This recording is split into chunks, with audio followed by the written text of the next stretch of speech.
Have you ever noticed how long it takes to board a plane? And everyone is standing in the aisle, nobody knows where to go, everybody's turning left and right, people are confused, people are coming in the wrong direction.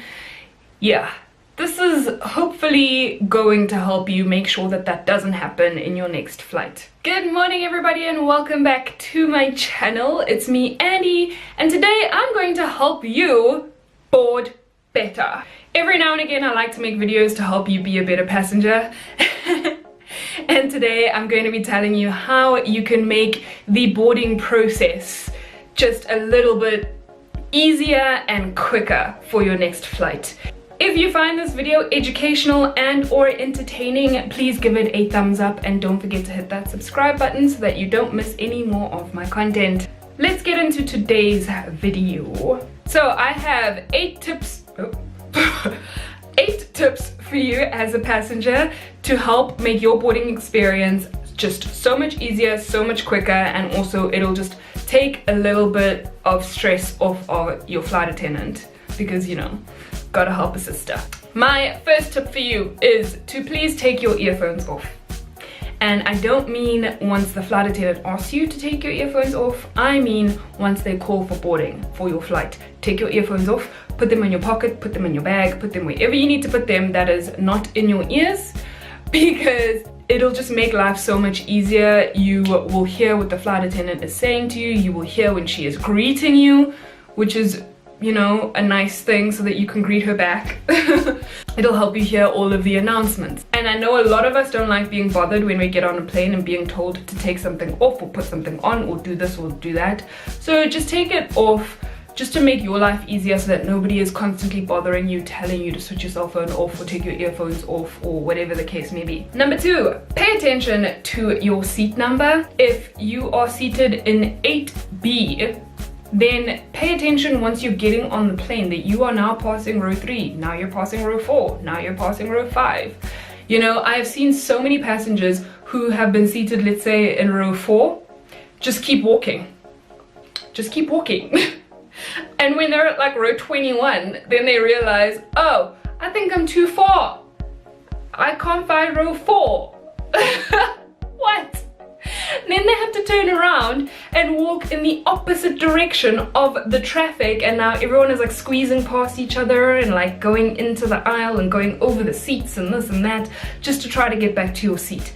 You should have just paid attention so that once you got to row 4 you could have just put your things down and sat down in your allocated seat. Number 3, label your bag. I get it so many times where passengers become really worried, especially if you're a first-time traveler and you're not too sure how everything works. And let's say you get to your row and all of the overhead bins above you are really full, so you need to put your bag 2 or 3 rows ahead. A lot of people get very nervous and anxious about that, so I highly advise you, firstly, because majority of travelers travel with black bags, I highly advise you to carry a bag that is not black. It can be blue, it can be purple, it can have polka dots, whatever you choose. Just pick a bag that stands out and is not black. Or otherwise, if you absolutely must use your black bag, then find something that makes it stand out. Maybe put a bag tag on it and it has your name written on it in really big bold letters. Maybe you put a bright pink and yellow ribbon, you tie that around your bag or something, just to make sure that it stands out so that other passengers can't accidentally take your bag, and so that it's just easier for you to identify your bag when you want to quickly go grab it. Number 4, please pee in the airport. During boarding, it is such a hectic time for us flight attendants, and for me specifically, I have to do a physical head count to make sure that all of the passengers that are written on the manifest are passengers that I can physically see and that I have physically counted before I close the doors. So if somebody is in the toilet, I don't see that. I actually tend to lock the doors so that nobody goes into the toilet during boarding or when we land or something like that, because I don't want to lose someone. It has happened. I had a passenger who, once we had landed, decided he needed to go and relieve himself. So all the passengers got off, the cleaners got on. I walked through the cabin to make sure no one had left any personal belongings, and I found a whole human man in the toilet. And by the time we got outside of the plane, the bus was going around the corner. So please don't use the toilet on the plane during boarding or during disembarkation. Rather use the toilet that is at the gates, especially if you're about to board. If they say boarding is at 4:30 and it is 20 past or 25 past 4, quickly go and use the toilet. You've got time. Trust me, they will not leave you, especially not at the boarding gate. They make multiple announcements to double check if all the passengers are there, if all the passengers have gotten on, if they're missing a passenger. Just don't take your time, obviously, but like you have the time to go and pee quickly before you board the plane, because once you're on the plane, especially if it's during boarding, it's such a stressful time. There's so many other things that we need to do that just having to go and pee and do this and that, it just puts a wrench, you know, in the whole system of things. So yeah, please pee in the airport. Number 5, please don't take your time. I mean, when you're boarding and you're just walking really slowly down the aisle and you just have zero thought of what anyone else is doing or that anybody else needs to do anything. Okay, if I put it into context for you, we as crew have 30 minutes for a turnaround. Okay, so in that 30 minutes, that is from wheels touching the ground as we land to wheels taking off once we are taking off with the next flight. So after we've landed, we have 30 minutes to taxi, get to the gate, park, wait for stairs to be attached to the plane, get the passengers off, get cleaners on, get the plane cleaned, then say, okay, we're good to go to board the next flight. By this time, you've got like 14 minutes left. And then to bring all the other passengers on, to brief the overwing passengers, to brief the exit row passengers, to brief the passengers who need assistance, to brief the passengers who have babies. And then we need to close the overhead stowage bins. We need to maybe also get more catering on board.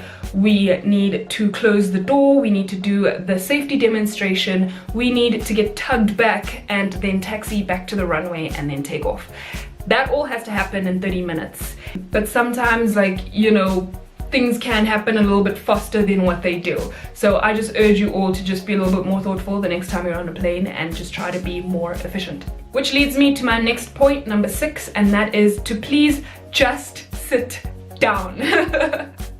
Once you're on that plane, please just sit down. Stop moving around, stop doing this, stop doing that. No, just sit down. It'll make everybody's life easier so that the plane can just get out of here and we can all go to our destination. Sit down. If you know that for this flight, this is a 2-hour flight, and you know that during this flight you want to read your book, you want to listen to music, you want to answer emails or whatever it is you want to do, then as they call for boarding and you're standing in that queue at the airport or at the boarding gate or in the bus, if you're going to be taken to your plane via a bus, then start taking your book out of your bag, take your earphones out of your bag, take your phone out, take your wallet out if you're going to need it to buy food, take your snack out if you want to eat or drink something, and just hold that in your one hand and then carry on with everything else in your other hand. I mean, then when you get on the plane, all you need to do is put the things you're gonna need, your book and your cell phone and whatever, on your seat, take your carry-on bag, put it up in the overhead bin, and sit down. That's it. You know what you're gonna need. It's not gonna be a surprise. I hate it when people sit down and then they decide, oh crap, I just forgot my snack or my this or that in my bag. Let me stand up now while people are trying to get past me and just take out everything that I need while also taking my time. Tip number 7, please wait until we are in the air to ask for a drink. Especially if it is an alcoholic beverage, we actually aren't allowed to serve alcohol on the ground. We can only serve it once we are in the air. If you just think about how busy we are during boarding, as I've stated, we don't have time to get you a cup of water unless you need it for medication. If you're diabetic or something like that, then I urge you to please ask your flight attendant for a glass of water, but also tell her or him that you are diabetic. Can you please have your cup of water or whatever? And if you see that your flight attendant is just waiting around, you can see that maybe there's something we're waiting for, we're a little bit delayed in some aspect, we're not really busy or running around, then you're more than welcome to ask for a glass of water or something to drink. But if you can see that everybody is doing something, they have a function, they have a goal, then rather wait until we're in the air to ask for something to drink. But also, boarding gates have little stores near them, so you can always just buy something to drink at the store near the boarding gate if you really are that thirsty. And then last but not least, please listen to the announcements, especially during the boarding process. I know there are a lot of frequent flyers. That's the thing, is people become a little bit nonchalant when they do something frequently, and you might not hear that you're not actually supposed to wear your seatbelt because we're actually refueling.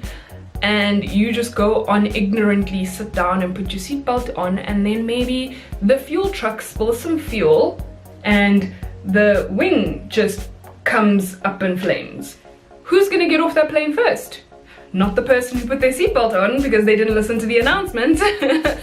So please listen to the announcements, guys. I know that must have been a pretty scary example, I'm so sorry, but it's stuff that can happen. That's why we make these announcements. If we are delayed, we will make an announcement, we will tell you why. In that announcement, the pilots will make announcements and tell you, hi, they're just sorting out a technical issue, we'll be leaving in the next 20 minutes, or whatever it is. Then you'll know, oh, there's 20 minutes, I can ask my flight attendant for something to drink.